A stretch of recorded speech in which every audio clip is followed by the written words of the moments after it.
फेब्रुवारीच्या सुरुवातीलाच उन्हाचा चटका आता वाढताना दिसतोय, तर पुढचे काही दिवस तापमान आणखी वाढण्याची शक्यताही वर्तवली जाते। राज्यातील किमान आणि कमाल तापमानात वाढ होण्याचा अंदाज आहे। राज्यातल्या बहुतांश भागांमध्ये किमान तापमान हे 35 अंशांपर्यंत पोहोचलंय। महाराष्ट्रात येत्या 5 दिवसांत कोरडं आणि शुष्क हवामान राहणार असून तापमानात येत्या 24 तासांत वाढ होणार असल्याचा अंदाज आहे। पुण्यासह मराठवाडा विदर्भात तापमानात बदल होण्याचा अंदाजही वर्तवण्यात आलाय। तर पहाटे गारवा आणि दुपारी उन्हाचा चटका अशीच स्थिती सध्या राज्यात दिसतेय। त्यामुळे संसर्गजन्य आजारांमध्ये सुद्धा वाढ होण्याची शक्यता आहे।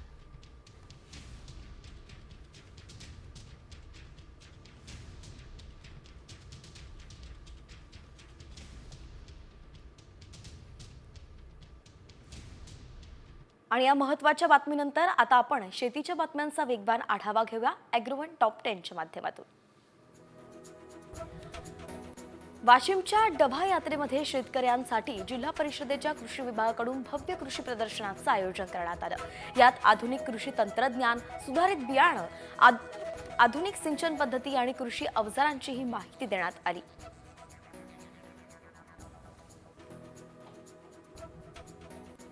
अलिबाग इथल्या वेगळी ओळख असणारा पांढरा कांदा काढणीला सुरुवात झाली आहे। पुढील आठवड्यात बाजारात विक्रीस तो येणार आहे। यंदा 250 हेक्टरवरती त्याची लागवड करण्यात आली आहे।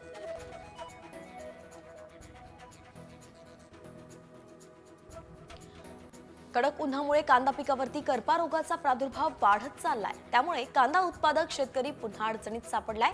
वातावरणातील सततच्या बदलामुळे कांदा पीक हे खराब होत आहे। ते वाचवण्यासाठीच शेतकऱ्यांना महागडी औषध फवारणी करण्याची वेळ आली आहे।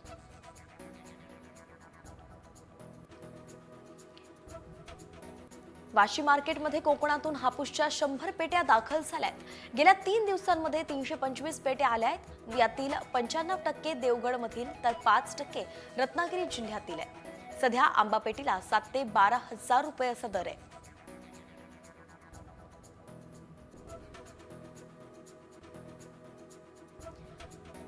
अमरावती जिल्ह्यातील चांदूर बाजार आणि अचलपूर तालुका संत्र्यांच्या नुकसानीत भरपाईतून वगळला आहे।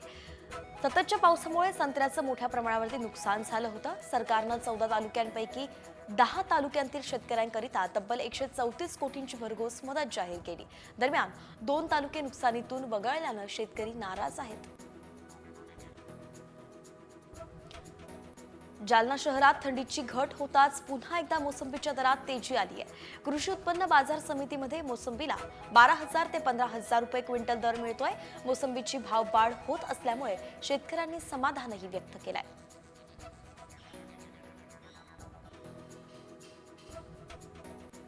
वाशिम तालुक्यातील तपोवन इथले शेतकरी श्रीकृष्ण येवले यांनी 1.5 एकर क्षेत्रावरती सेंद्रिय पद्धतीने पपईचं दर्जेदार उत्पादन घेतलंय।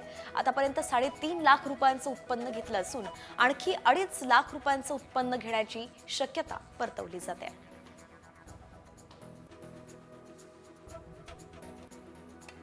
नाशिक जिल्ह्यात बदलत्या वातावरणाचा द्राक्ष बागेलाही फटका बसलाय। त्यामुळेच द्राक्षाची प्रतवारी खालावली आहे। लाखोंचा खर्च करून हातातोंडाशी आलेला घास वाया जात असल्यानं शेतकरी अडचणीत सापडलाय।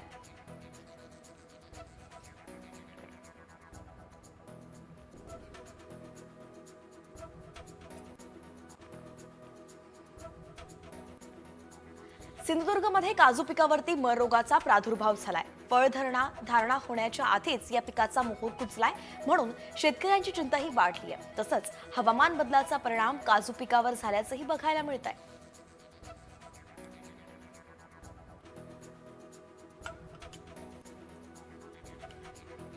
संभाजीनगरमध्ये भाजीपाल्यांचे दर कोसळलेले पाहायला मिळत आहेत। भाजीपाल्याची आवक वाढल्यानं हे दर कोसळले आहेत। 10 रुपयात 3 मेथीच्या जुड्या तर 2 कोथिंबीरच्या जुड्या मिळत आहेत। तसंच टोमॅटो 10 रुपये किलोला मिळतोय, म्हणून शेतकऱ्यांना आर्थिक फटकाही बसलाय।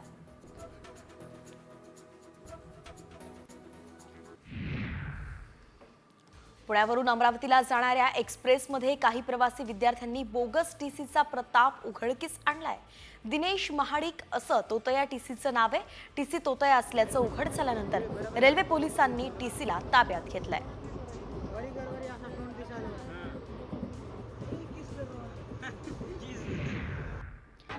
कल्याणमध्ये राजरोसपणे अनधिकृतपणे चाळींचं बांधकाम सुरू आहे. केडीएमसीच्या पथकानं अनधिकृत चाळींवरती हातोडा चालवला. तसंच चाळींना देण्यात आलेल्या अनधिकृत नळ जोडण्या सुद्धा तोडण्यात आल्या.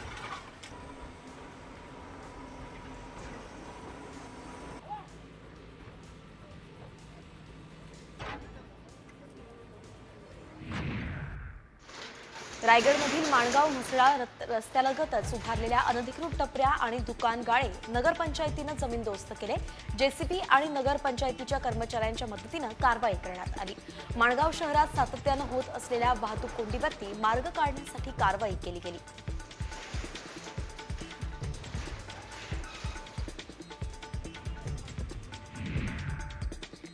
गर्दीचा फायदा घेत प्रवाशांचे हात चलाखीनं मोबाईल चोरणाऱ्या 2 चोरट्यांना कल्याण रेल्वे गुन्हे शाखेनं अटक केली आहे. या दोघांकडून पोलिसांनी तपासादरम्यान 23 गुन्हे आणि 42 मोबाईल फोन हस्तगत केले आहे. चोरटे चोरलेले मोबाईल घेऊन गावाला जाऊन विकायचे.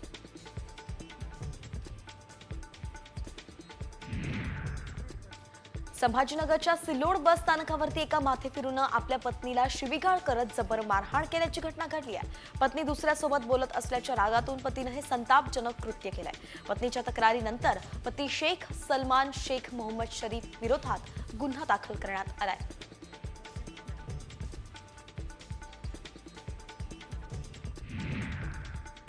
जालन्यातील अंबड इथे पोलीस भरतीची तयारी करणाऱ्या तरुणीनं स्वतःच्या अपहरणाचा बनाव रचला. पालक रागावले म्हणून तिनं स्वतःच्या अपहरणाचा बनाव रचल्याचं स्पष्ट झालंय, ज्यामुळे परिसरात एकच खळबळही उडाली आहे.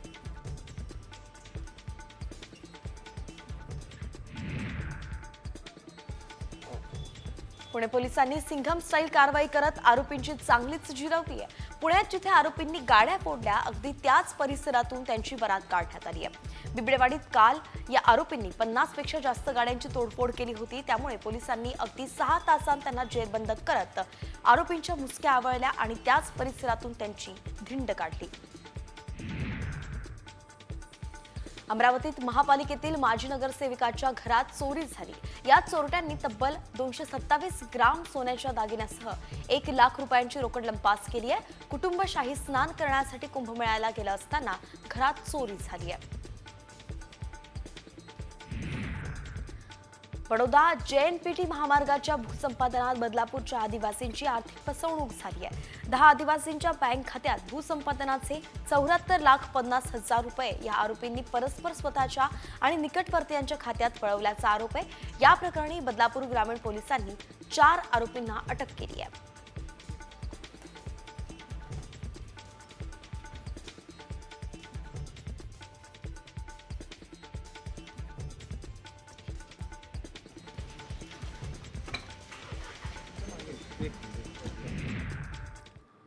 आणि आता पुण्यातून एक महत्त्वाची बातमी समोर येते.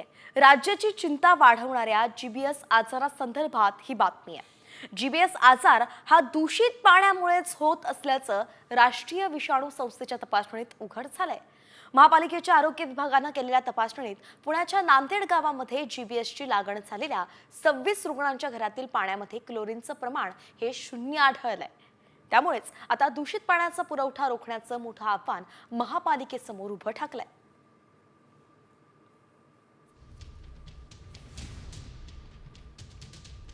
पुढची बातमी सुद्धा पुण्यातूनच आहे. पुण्यात GB सिंड्रोम फैलावण्याचं मूळ कारण आता समोर आलेलं आहे.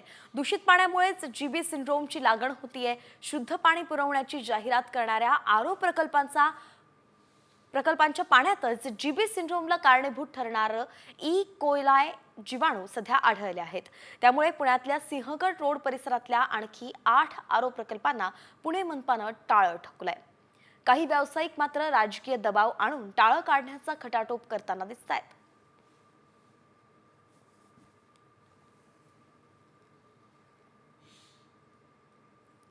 आणि या महत्त्वाच्या बातम्यांनंतर आता उर्वरित बातम्यांचा वेगवान आढावा टॉप 50च्या माध्यमातून.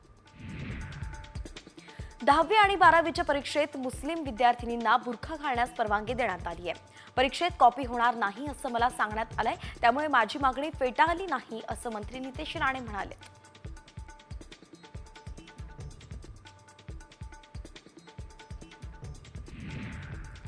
ICMRचे प्रतिनिधी आणि आरोग्य विभागाचं पथक पुन्हा बुलढाण्याच्या शेगाव तालुक्यात पोहोचलं आहे. एका महिन्यानंतर पुन्हा केस गळती झालेल्या नागरिकांच्या रक्ताचे नमुने घेतल्यानं नागरिकांमध्ये संभ्रम निर्माण झाला. महिनाभरापूर्वी घेतलेल्या रक्तात आणि या रक्तातील नमुन्यात काही फरक दिसतो का, हे तपासणीतून समोर येणार आहे. संभाजीनगरमधून 2 कोटी रुपयांच्या खंडणीसाठी अपहरण केलेल्या बिल्डरच्या मुलाची सुखरूप सुटका झाली आहे. सिडको N4 मधून काल या मुलाचं अपहरण झालं होतं. मात्र पोलिसांनी अपहरणकर्त्यांचा शोध घेऊन 18 तासांनी मुलाची सुखरूप सुटका केली आहे. जालना जिल्ह्यातील भोकरदन तालुक्यातल्या ब्रह्मपुरी जवळून 2 अपहरणकर्त्यांना पोलिसांनी अटक केली आहे. जिल्हा परिषदेच्या शाळेत 4थीच्या वर्गात शिकणाऱ्या विद्यार्थिनीची वर्ग शिक्षकाकडून छेडछाड करण्यात आली आहे. जालन्यातील शेवगा गावातील जिल्हा परिषदेच्या शाळेत ही घटना घडली आहे. दरम्यान या नराधम शिक्षकाला शेवगा ग्रामस्थांनी आणि सरपंचांनी चोप देऊन मौजपुरी पोलिसांच्या ताब्यात दिलाय. राज्य सरकारनं उद्योगांसाठी NA परवानगीची अट रद्द केली आहे. एखाद्या ठिकाणी उद्योग सुरू करायचा असेल तर ती शेतजमीन आधी NA करावी लागत होती. सक्षम विकास प्राधिकरणाकडून परवानगी देत किंवा ग्राम महसूल अधिकाऱ्यांकडे नोंद करत उद्योग सुरू करता येणार आहे. नंदुरबार जिल्ह्यात GBSचे 2 रुग्ण आढळलेत. 2 लहान मुलांना GBSची लागण झाली आहे. एका लहान मुलाची प्रकृती ही चिंताजनक आहे. दरम्यान ज्या गावात GBSचे रुग्ण आढळले आहेत त्या ठिकाणच्या पाण्याची तपासणी सुद्धा आता केली जाणार आहे. नागपूरला भारत विरुद्ध इंग्लंड सामन्याच्या तिकिटांचा काळाबाजार करणाऱ्यांवरती कारवाई करण्यात आली आहे. इंस्टाग्राम आणि इतर सोशल मीडिया साईट्सवरून तिकीट विक्री होत असल्याचा प्रकार सायबर गुन्हे शाखेनं उघड केलाय. यात नागपूरच्या 2 व्यक्तींना ताब्यात घेतलं गेलंय. प्रसिद्ध शिवव्याख्याते ह.भ.प. शिरीष महाराज मोरे यांनी गळफास घेऊन आपलं आयुष्य संपवलं. जगद्गुरू संत तुकाराम महाराज यांचे ते 11वे वंशज होते. आर्थिक विवंचनेतून त्यांनी हे पाऊल उचलल्याचं आता बोललं जात आहे. आत्महत्या करण्यापूर्वी त्यांनी लिहिली होती चिठ्ठी, त्यातच हे नमूद करण्यात आलंय.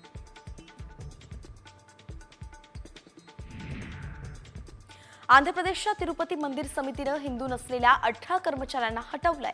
1989 मधील एका आदेशानुसार मंदिर प्रशासनाच्या प्रशासकीय पदांवरती फक्त हिंदूंचीच नियुक्ती व्हावी असा नियम आहे आणि त्यानुसार हिंदू नसलेल्या 18 जणांना हटवण्यात आल्याची माहिती आहे.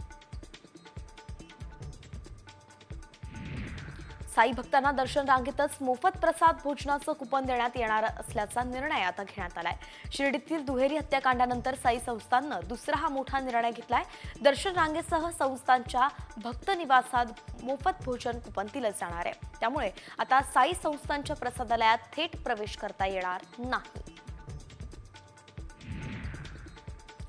शिर्डीकरांनी प्रथमच रिंगण सोहळ्याचा अनुभव घेत साई नामाचा जयघोष केला.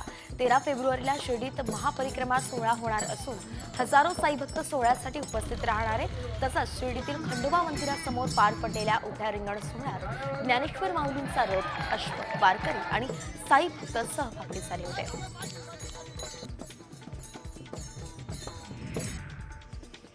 अहिल्यानगर जिल्ह्यातील नेवासा इथे मोहिनीराज मंदिरातील यात्रेला सुरुवात झाली. महिलांनी मंदिराच्या गाभाऱ्यात दीप प्रज्वलित केलं असून पुढचे 8 दिवस हे दीप तेवत राहणार आहे. यात्रोत्सव काळात विविध धार्मिक कार्यक्रम पार पडणार असून मोठा उत्साह बघायला मिळतोय.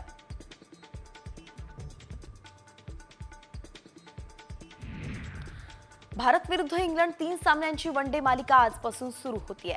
पहिला सामना नागपूरमध्ये खेळवला जाणार आहे. या सामन्यासाठी इंग्लंडनं कालच आपली प्लेइंग 11 जाहीर केली आहे. इंग्लंडच्या प्लेइंग 11 मध्ये जो रूट यालाही संधी मिळाली आहे. अखिल भारतीय मराठी साहित्य संमेलनाच्या निमित्तानं दिल्लीत परिसंवादाचं आयोजन करण्यात आलं. मराठी भाषा, मराठी माणूस आणि दिल्ली या विषयावरती परिसंवाद पार पडला. यावेळी खासदार सुप्रिया सुळे, अमोल कोल्हे यांनी परिसंवादात सहभाग घेतला.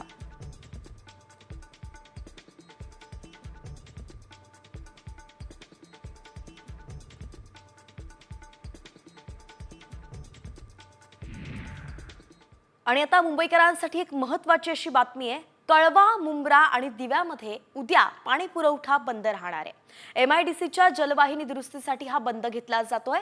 कळवा, मुंब्रा आणि दिव्यामध्ये 24 तास पाणी येणार नाहीये. त्यामुळेच पाणी जपून वापरण्याचं महानगरपालिकेनं आवाहन केलंय.